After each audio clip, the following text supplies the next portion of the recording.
All right, everybody. We're going to start at 1 Samuel 25 today. In chapter 24, we had just seen Saul have his life spared by David. David could have killed him in a cave while he was taking a pee. Now we're freaking moving on to 25. This interesting story between David and Nabal, where he also spares this fool Nabal's life. You're about to hear it for yourself. Here we are. Chapter 25, David, Nabal, and Abigail. Now, Samuel died, and all Israel assembled and mourned for him, and they buried him at his home in Ramah. Then David moved down into the desert of Paran. A certain man in Maon who had property there at Carmel. He was very wealthy.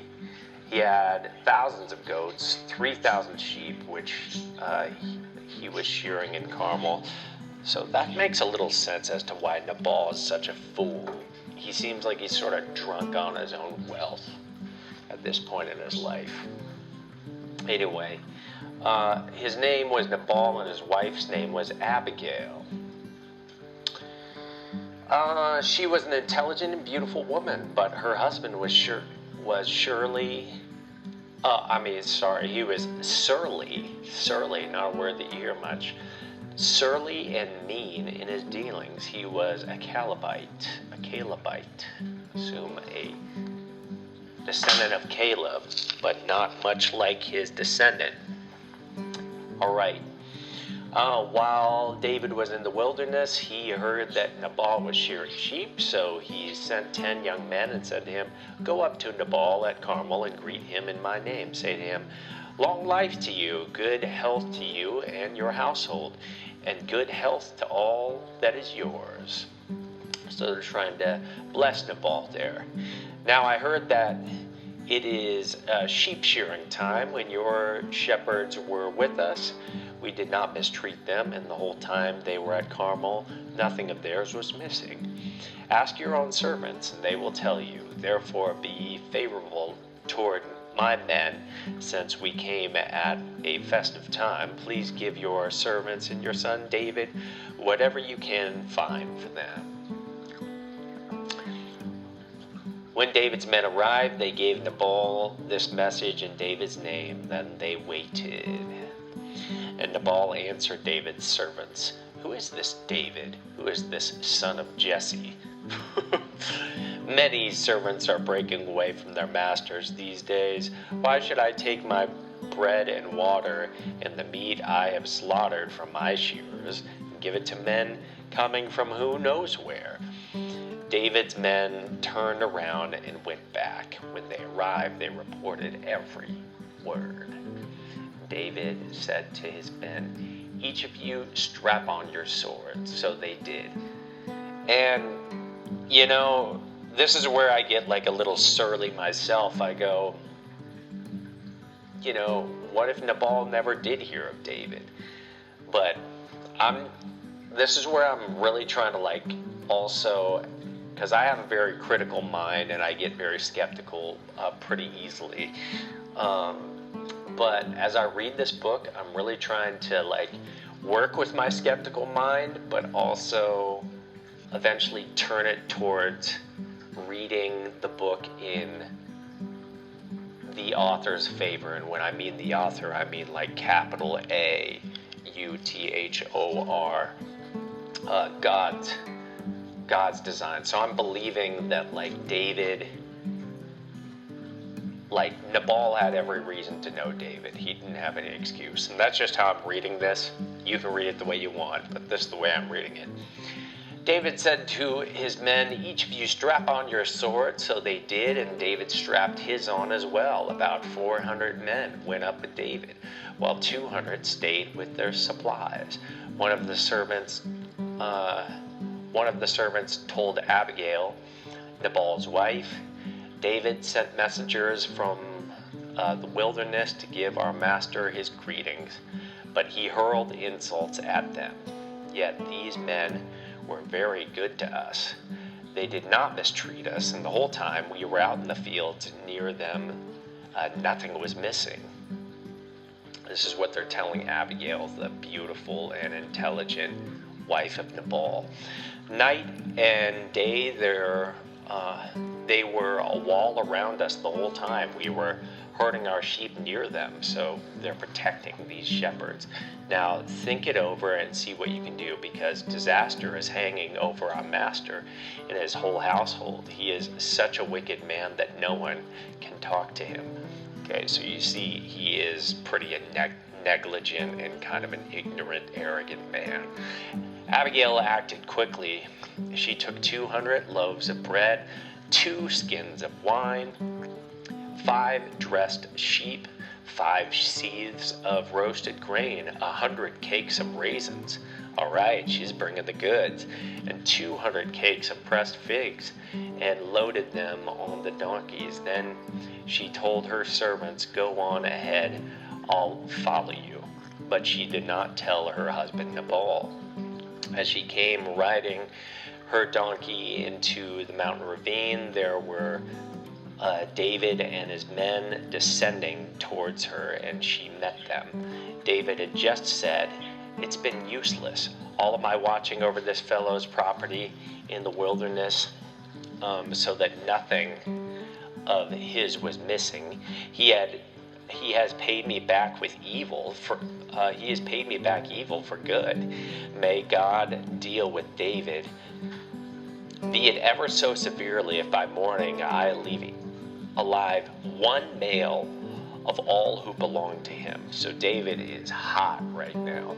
And when Abigail saw David, she quickly got off her donkey and bowed down before David with her face to the ground. She fell at her feet and said, "Pardon your servant, my lord, and let me speak to you. Hear what your servant has to say. Please have no attention to my lord,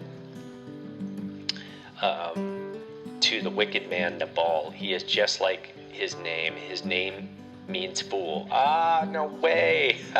Dude, I freaking called him a fool before we even started reading, and folly goes with him. "And as for me, your servant, I did not see the men my lord sent. And now, my lord, as surely as the Lord your God lives, and as you live, since the Lord has kept you from bloodshed and from avenging yourself with your own hands, may your enemies and all who are intent on harming my lord be like Nabal. And let this gift which your servant has brought to my lord be given to the men who follow you."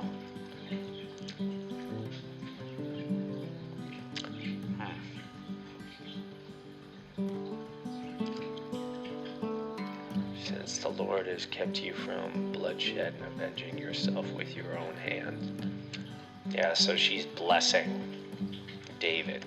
"Please forgive your servant's presumption. The Lord your God will certainly make a lasting destiny for my Lord, because you fight the Lord's battles, and no wrongdoing will be found in you as long as you live.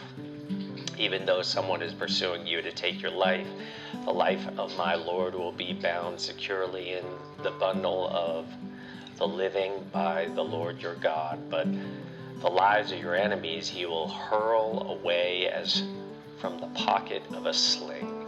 And when the Lord has fulfilled for my Lord every good thing he has promised concerning him, and has appointed him ruler over Israel, my Lord will not have on his conscience the staggering burden of needless bloodshed, or of having avenged himself. And when the Lord your God has brought my Lord success, remember your servant." David said to Abigail, "Praise be the Lord, the God of Israel, who has sent you today to meet me. May you be blessed for your good judgment and for keeping me from bloodshed this day, and from avenging myself with my own hands. Otherwise, as surely as the Lord, the God of Israel lives, who has kept me from harming you, if you had not come quickly to meet me, not one male belonging to Nabal would have been left alive by daybreak." And he admit that. Then David accepted from her hand what she had brought him and said, "Go home in peace. I have heard your words and granted your request." When Abigail went to Nabal, he was in the household of the banquet. When Abigail went to Nabal, he was in the house holding a banquet like that of a king. He was in high spirits and very drunk. He kind of sounds to me like freaking the King Esther. I think some people will disagree that the king, I think it was Xerxes. There are some theologians that believe he was kind of a drunk and others that don't. I'm kind of the persuasion that would say he was a little bit of a drunk, a little bit of a party boy. And that's what Nabal sounds like to me here. He's a little bit of a party boy. She bowed down to Abigail, asking her to... Oh, geez. Yeah, here we go. This is interesting. So when David heard that when Abigail went to Nabal, he was in the household, throwing a banquet like that of the king. He was in high spirits and was very drunk. So she told him nothing until daybreak. So let that boy get a little bit sober till the hangover is at least there. So she told him nothing at daybreak, and then in the morning when Nabal was sober, his wife told him all the things, and his heart failed him, and he became like stone. About 10 days later, the Lord struck Nabal, and he died. So he had a stroke, okay, and then he died. When David heard that Nabal was dead, he said, "Praise be to the Lord, who has upheld my cause against Nabal for treating me with contempt. He has kept his servant from doing wrong, and has brought Nabal's wrongdoing on his own head." And then David sent word to Abigail, asking her to become his wife. I'm not wasting any time, that boy. She bowed down with her face to the ground and said, "Am I your servant, and am I ready to serve you and wash the feet of the Lord's servants?" "I am ready to wash the feet of your Lord's servants." And Abigail quickly got on a donkey and, attended by her 5 female servants, went with David's messengers and became David's wife. And David also married Ahinoam of Jezreel, and they both were his wives. But Saul had given his daughter Michal, David's wife, to Paltiel, son of Laish, who was from Galim. Chapter 26, David again spares Saul's life. So he's sparing people's lives all over the place right now. Then the Ziphites went to Saul at Gibeah and said, Is it not David hiding on the hill of Hachilah, which faces Jeshimon? So David went down to the desert of Ziph with his 3,000 select Israel troops to search through there for David, and Saul made his camp beside the road on the hill of Hachilah, facing Jeshimon. But David stayed in the wilderness. When he saw that Saul had followed him there, he sent out scouts and learned that Saul had definitely arrived. And then David set out and went to the place where Saul had camped. He saw where Saul and Abner, son of Ner, the commander of the army, had lain down, and Saul was lying inside the camp where the army encamped around him.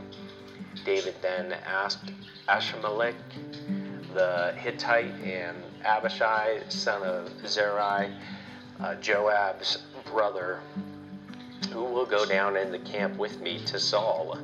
"I'll go with you," said Abishai. So David and Abishai went to the army by night, and there was Saul lying asleep inside the camp with his spear stuck in the ground near his head.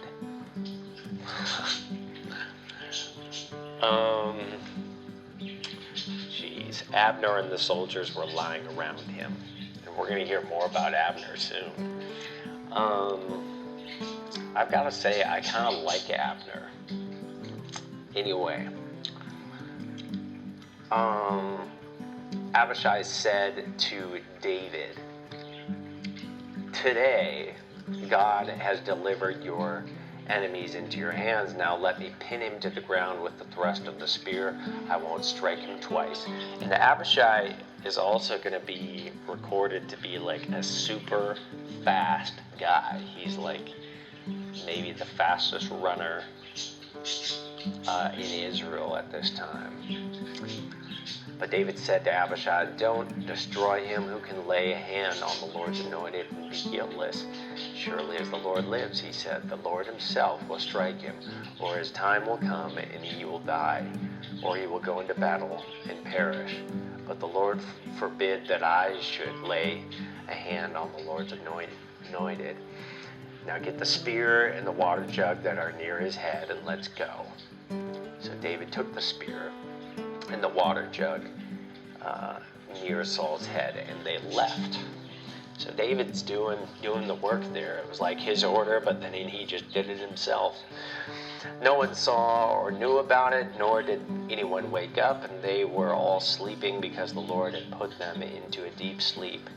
Then David crossed over the other side and stood on the top of the hill some distance away, and there was a wide space between them. He called out to the army, and Abner, son of Ner, "Aren't you going to answer me, Abner?" And Abner replied, "Who are you who calls to the king?" And David said, "You're a man, aren't you? And who is like you in Israel? Why didn't you guard your lord the king?" Ooh, so Abner should have been awake. And I think David's right about that. He should have been awake while the king was trying to sleep. "Someone came to destroy your lord the king. What have you done? What you done is not good. As surely as the Lord lives, you and your men must die because you did not guard your master, the Lord's anointed. Look around you. Where are the king's spear and water jug that were near his head?" Saul recognized David's voice and said, "Is that your voice, David, my son?" And David replied, "Yes, it is, my lord the king." And he added, "Why is my lord pursuing his servant? What have I done, and what wrong am I guilty of? And now let my lord the king listen to his servant's words. If the Lord has incited you against me, then may he accept an offering." If the Lord has incited you against me, then may he accept an offering. If, however, people have done it, may they be cursed before the Lord. They have driven me today from my share in the Lord's inheritance, and have said, "Go serve other gods." Now do not let my blood fall to the ground far from the presence of the Lord. The king of Israel has come out to look for a flea as one hunts a partridge in the mountains. Then Saul said, "I've sinned. Come back, David, my son, because you considered my life precious today, and I will not try to harm you again. Surely I've acted like a fool and have been terribly wrong. Here is the king's spear." And David answered, "Here is the king's spear," David answered. "Let one of your young men come over and get it. Then the Lord rewards everyone for their righteousness and faithfulness. The Lord delivered you into my hands today, but I would not lay a hand on the Lord's anointed.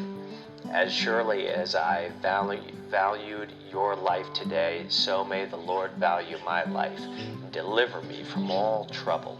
And then Saul said to David, "May you be blessed, David, my son. You will do great things and surely triumph." And so David went on his way, and Saul returned home. But David thought to himself, "One of these days I will be destroyed by the hand of Saul. The best thing I can do is to escape to the land of the Philistines, and then Saul will give up searching for me." And this is chapter 27, by the way. Then Saul will get up searching for me anywhere in Israel, and I will slip out of his hand. So David and the 600 men with him went over to Achish, son of Maoch, king of Gath. So it's so interesting, the very town that Goliath came from, and that David is famous, probably more famous in Philistia than any other town, the town of Gath, where Goliath came from. Now David is fleeing to that town. Can you imagine that? Like, it makes me think of like a cowboy that doesn't belong in a certain like small town as he comes in. Like what were people saying as they're like, that's David. That's David who killed Goliath. What is he doing here, right? Can you imagine that? The weirdness of the Bible, man. You can't make this crap up.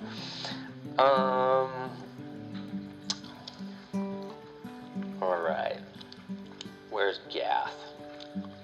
27, the Saul searching slipped from his hand. Yeah, he's in Gath, and David and his men settled in Gath with Achish, who I guess is the king. Went over to Achish. And each man had his family with him, and David had 2 wives, Ahinoam of Jezreel and Abigail of Carmel, and the widow of, who is the widow of Nabal. And when Saul was told that David had fled to Gath, he no longer searched for him. Which is what David wanted, right? Then David said, Achish, if I found favor in your eyes, let a place be assigned to me in the country of the towns, that I may live there. Why should your servant live in the royal city with you?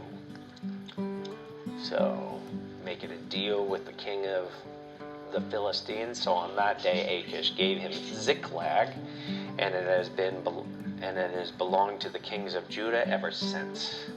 And David lived in the Philistine territory 1 year and 4 months.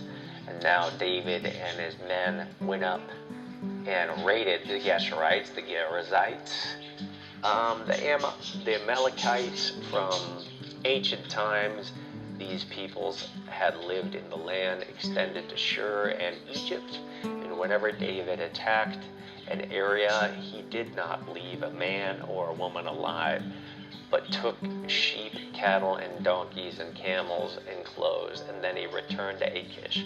When Achish asked, where did you go raiding today? David would say, against the Negev of Judah, or against the Negev of Jerahmeel, or against the Negev of the Canaanites. And he did not leave a man or a woman alive to be brought to Gath, for he thought, they might inform us and say, this is what David did, and such was his practice as long as he lived in the Philistine territory. Achish trusted David and said to himself, he has become so obnoxious to his people, the Israelites, that he will be my servant for life.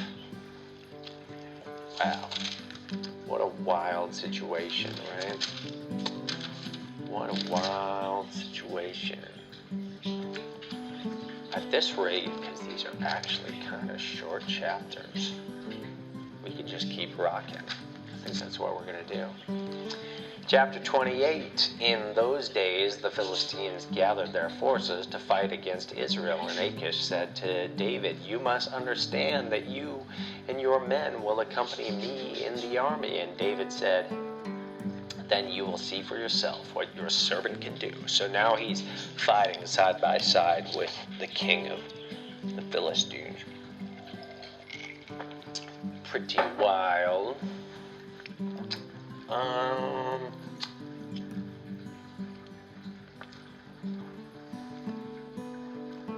Yeah.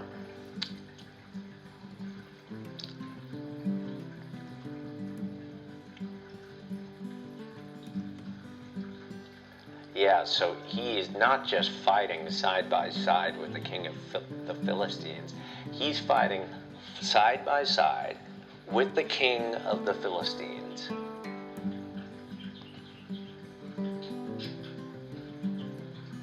Against Israel.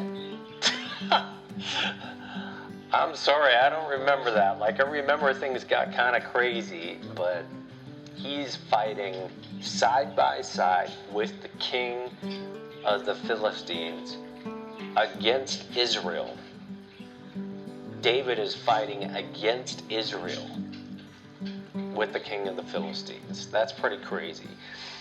David said this, "Then you will see for yourself what your servant can do." And Achish replied, "Very well, I'll make you my bodyguard for life." That's just wild.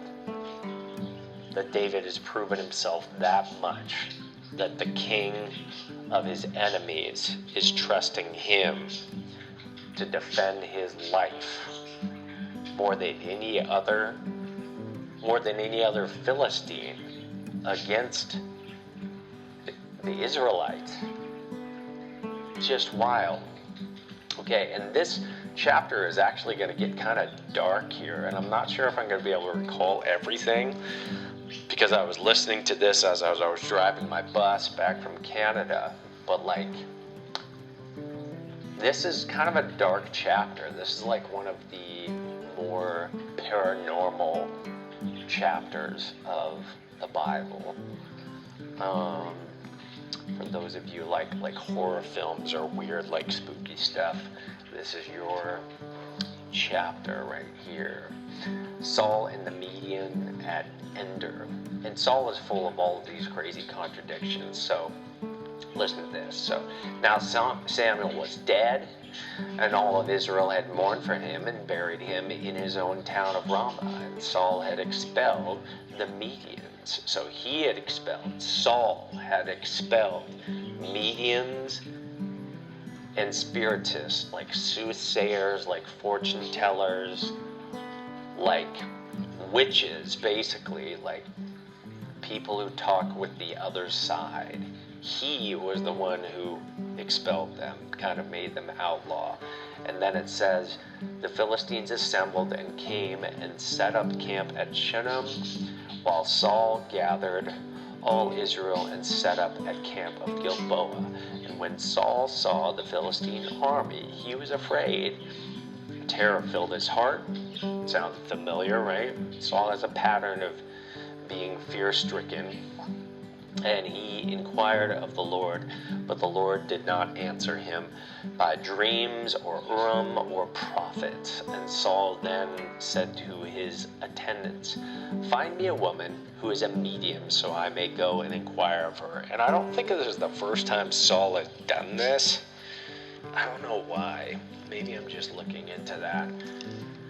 But it sort of reminds me of like just lots of eccentric rulers in the history of the world that sort of like they have a specific weakness and then they outlaw it over the land to like in hopes to sort of vanquish it in their own hearts, but then they sort of just come back to it. It's like, I'm sure very rich politicians, when there was prohibition and alcohol wasn't allowed, I'm sure like the richest of the rich drank all the time, even though they were the ones who worked so hard to put the rules in place. It's just kind of the hypocrisy of lost rulers. You know, that's what we're seeing here, and that's what Saul has done. He's outlawed spiritists and mediums, and he doesn't go to the Lord for insight, right? He goes to mediums. That's where he feels this most connected. He doesn't feel most connected with God. But he knows he shouldn't feel connected with the mediums, right? So he outlaws them, and then he goes to them anyway. This is Saul. So,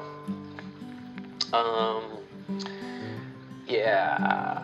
So he says, find me a woman who is a medium, so I may go and inquire of her. And there is one in Endor, they say. Saying we know about this, not that we've ever used him or used her, my lord, because it's outlawed, but there is one in Endor.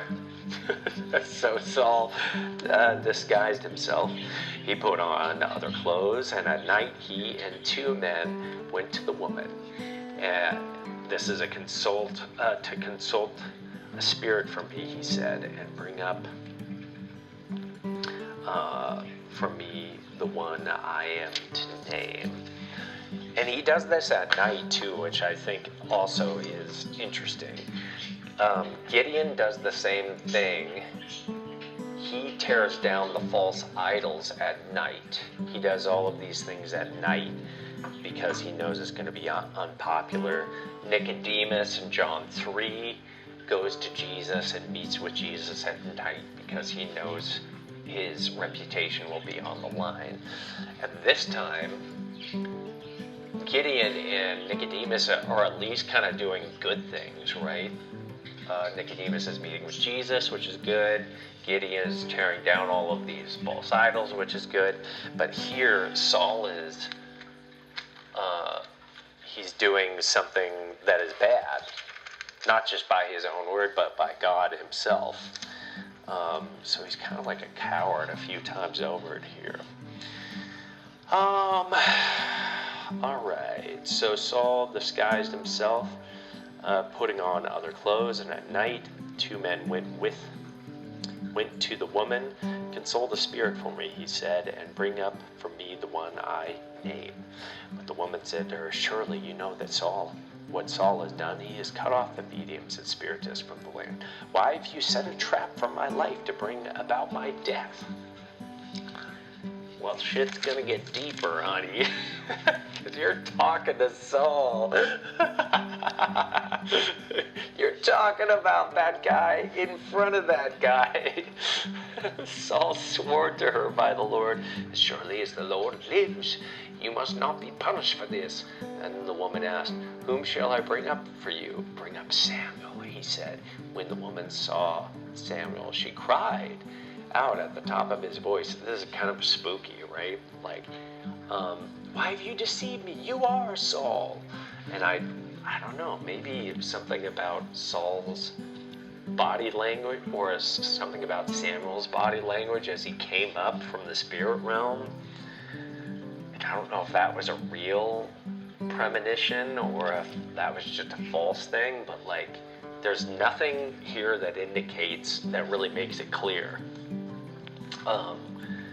But all of a sudden her eyes were opened and she saw that she was actually talking to Saul himself, the king who had made her practice illegal.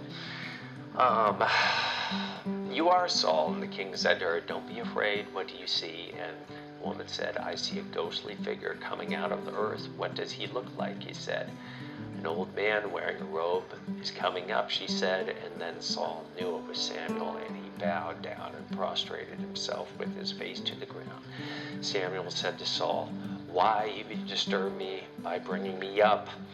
I am in great distress, Saul said. The Philistines are fighting against me, and God has departed from me. He no longer answers me, either by prophets or by dreams, so I have called on you to tell me what to do. And Samuel said, why do you consult me?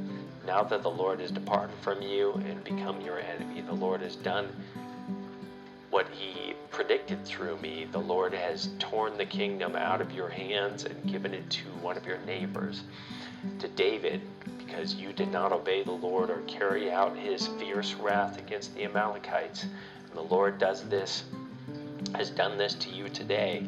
The Lord will deliver both Israel and you into the hands of the Philistines, and tomorrow you and your sons will be with me, and the Lord will also give the army of Israel into the hands of the Philistines. Immediately Saul fell full length on the ground, and filled with fear because of Samuel's words, his strength was gone, for he had eaten nothing at all that day and all that night. I'm sorry.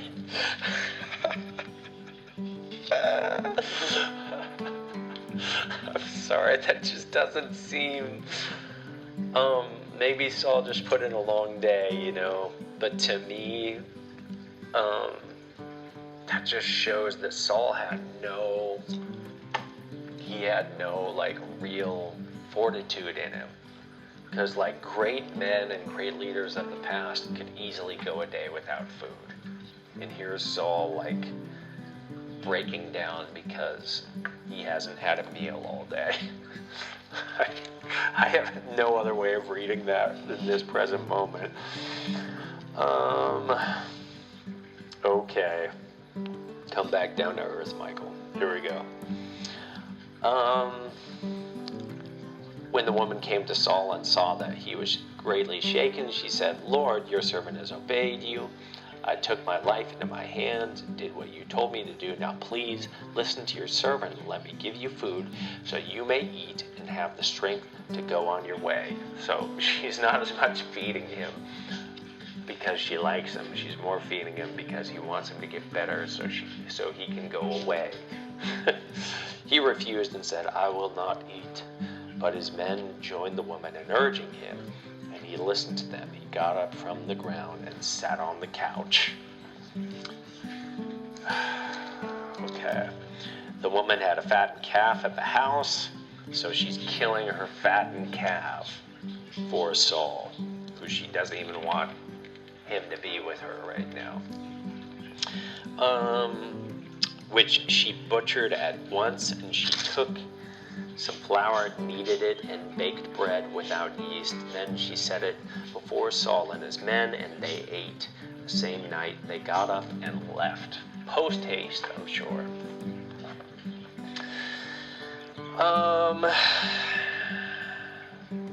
I think we have time. We're going to keep cruising. The Philistines, all of their forces at Aphek and Israel camped by the spring in Jezreel as the Philistine rulers marched with their units of hundreds and thousands. David and his men were marching at the rear with Achish, and the commanders of the Philistines asked, "What about the Hebrews?" And Achish replied, "Is this not David, who is an officer of Saul, king of Israel? And he has already been with me for over a year, and from the day he left Saul until now, I have found no fault in him." But the Philistine commanders were angry with Achish and said, so right now the king of the Philistines is defending David. And of course that seems outrageous for obvious reasons to the rest of the Philistines, because they're like, this is David. You remember David, right? You remember Goliath, right?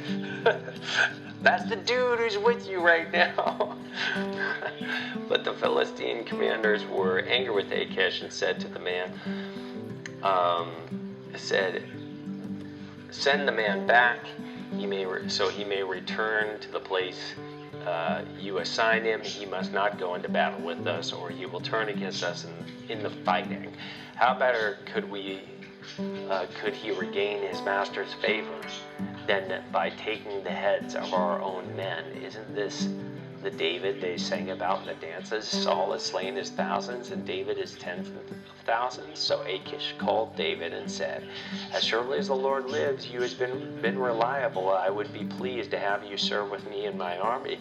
From the day you came to me until today, I have found no fault in you, but the rulers don't approve you. Now turn back and go in peace. Do nothing to displease the Philistine rulers." "But what have I done?" asked David. "What have you found against your servant from the day I came to you until now? Why can't I go and fight against the enemies of my lord, the king?" And Achish answered, I know that you have been as pleasing in my eyes as an angel of God. Nevertheless, Philistine commanders have said, he must go up with us into battle. Now get up early along with your master's servants who have come with you, and leave in the morning as soon as it is light. So he's kicking David out. So David and his men got up early in the morning to go back to the Philistines, and the Philistines went to Jezreel. So he's not completely vanquished, but he's not fighting with the Philistines anymore. Like with them, alongside them. And David destroys the Amalekites. This is chapter 30. David and his men reached Ziklag on the third day. Now the Amalekites had raided the Negev and Ziklag, and they had attacked Ziklag and burned it, and had taken captive women and everyone else in it, both young and old, and they killed none of them, but carried them off as they went on their way. So they plundered. And when David and his men reached Ziklag, they found it destroyed by fire, and their wives and sons and daughters taken captive. All right, so the Amalekites had plundered David's town and taken away all of their wives and property. When David and his men reached Ziklag, they found it destroyed by fire, and their wives and sons and daughters taken captive. So David and his men wept aloud until they had no strength left to weep, and David's 2 wives had been captured. So lots of emotion here, lots of passion.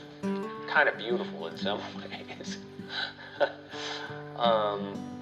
David's 2 wives were captured, Ahinoam of Jezreel and Abigail, the widow of Nabal of Carmel, and David was greatly distressed because the men were talking of stoning him. So they're turning on him. Each one was bitter in spirit because of his sons and daughters, but David found strength in the Lord his God. And David said to Abiathar the priest, the son of Ahimelech, "Bring me the ephod." And Abiathar brought it to him, and David inquired of the Lord, "Shall I pursue this raiding party? Will I overtake it?" "Pursue them," he answered. "You will certainly overtake them and succeed in the rescue."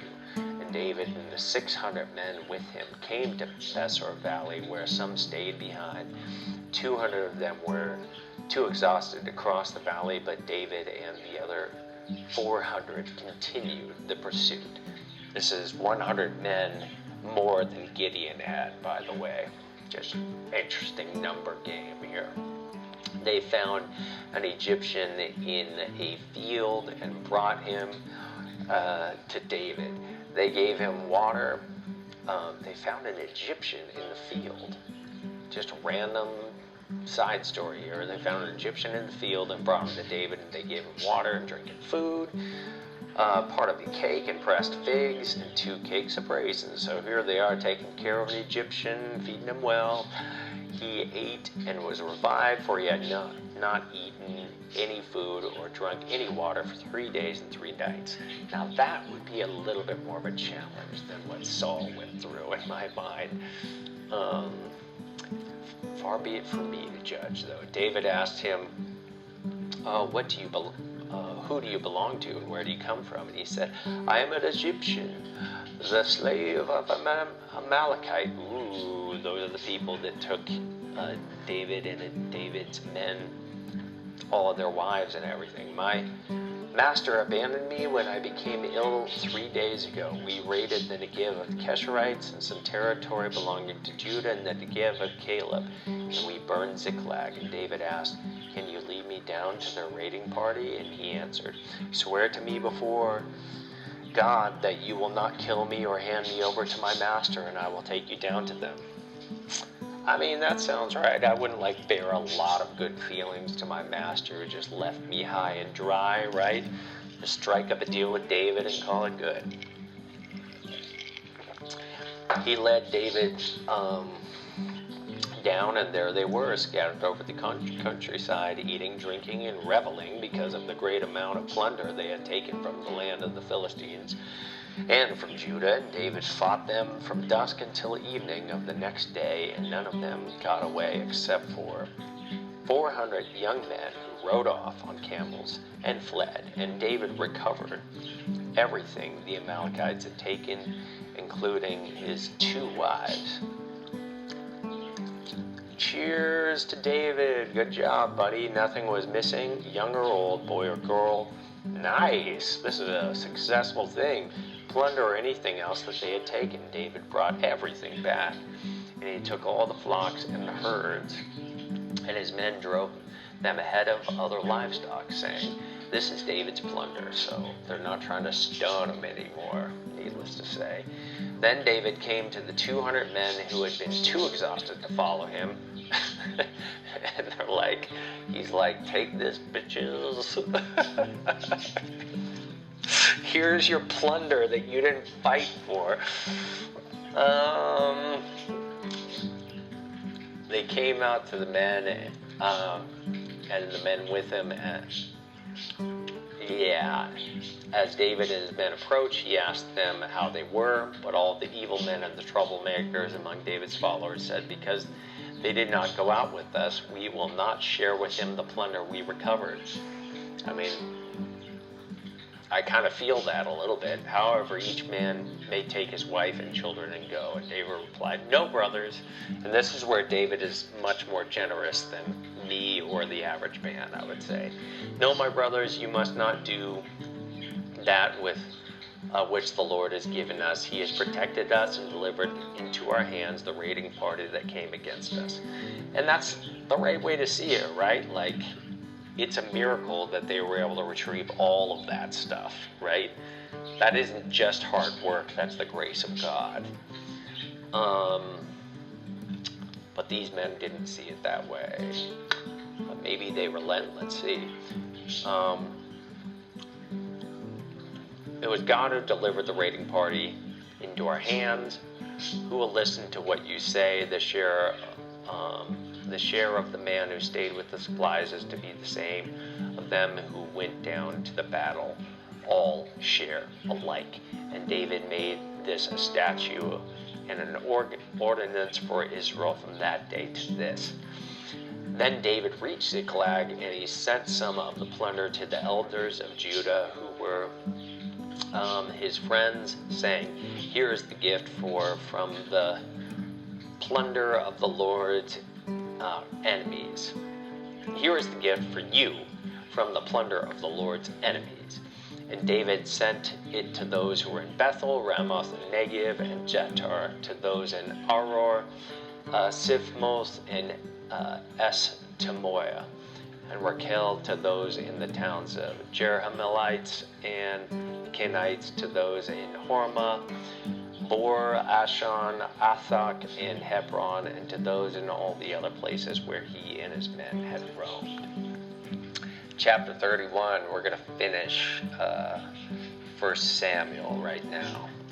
Saul takes his life. Now, the Philistines fought against Israel. Israelites fled before them, and many fell down at Mount Gilboa. Now, listen to these details. They're very interesting. The Philistines were in hot pursuit of Saul and his sons, and they killed his sons Jonathan. So tragedy there, Abinadab and Malchishua. The fighting grew fierce around Saul, and when the archers overtook him, they wounded him critically. So Saul said to his armor-bearer, "Draw your sword and run me through, or these uncircumcised fellows will come and run me through and abuse me." But his armor-bearer was too terrified and would not do it. Kind of a good armor-bearer in some ways, right? I mean, maybe it was cowardice, but maybe he was afraid just to kill the king. When the armor-bearer saw that Saul was dead, then Saul took his own sword and fell on it. So Saul took his own life. Remember that. When the armor-bearer saw that Saul was dead, he too fell on his sword and died with him. So Saul and the 3 sons of his armor-bearer and all his men died together that day. When the Israelites along the valley and those across the Jordan saw that the Israelite army had fled, and that Saul and his sons had died, they abandoned their towns and fled, and the Philistines came and occupied them. The next day, when the Philistines came to strip the dead, they found Saul and his 3 sons fallen at Mount Gilboa. They cut off his head and stripped off his armor, and they sent messengers throughout the land of the Philistines to proclaim the news in the temple of their idols and among these people. They or they put his armor in the temple of the Ashtoreths and fastened his body to the wall of Bethshan. So kind of gruesome end here for Saul. When the people of Jabesh Gilead heard what the Philistines had done to Saul, all their valiant men marched through the night to Bethshan. They took down the bodies of Saul and his sons from the wall of Bethshan and went to Jabesh. Sounds almost like gang activity, doesn't it? Like a gang comes in, kills the gang leader, humiliates the gang leader's body, and then the other gang comes in and retrieves the gang leader's body and to honor it. Yeah, just rough, barbaric stuff, but honor is very important, right? Where they took down the bodies of Saul and his sons from the wall of Bethshan and went to Jabesh, where they burned them, and they took their bones and buried them under the tamarisk tree of Jabesh, which I think Saul lounged under routinely. And they fasted 7 days. And that's actually a startlingly fitting ending. They fasted 7 days. Saul's hardly able to go a day without food, and then the men who retrieve Saul's body fast 7 days. I'm sorry. To me, that's just that's pretty telling. Now remember, though, because we're going to start 2 Samuel soon, remember that Saul actually kills himself. According to this account, Saul actually finishes himself. He falls on his own sword. That's it. That's an important detail for the beginning of 2 Samuel, which we'll get into next time. Thanks a lot for listening. Catch you on the flip side.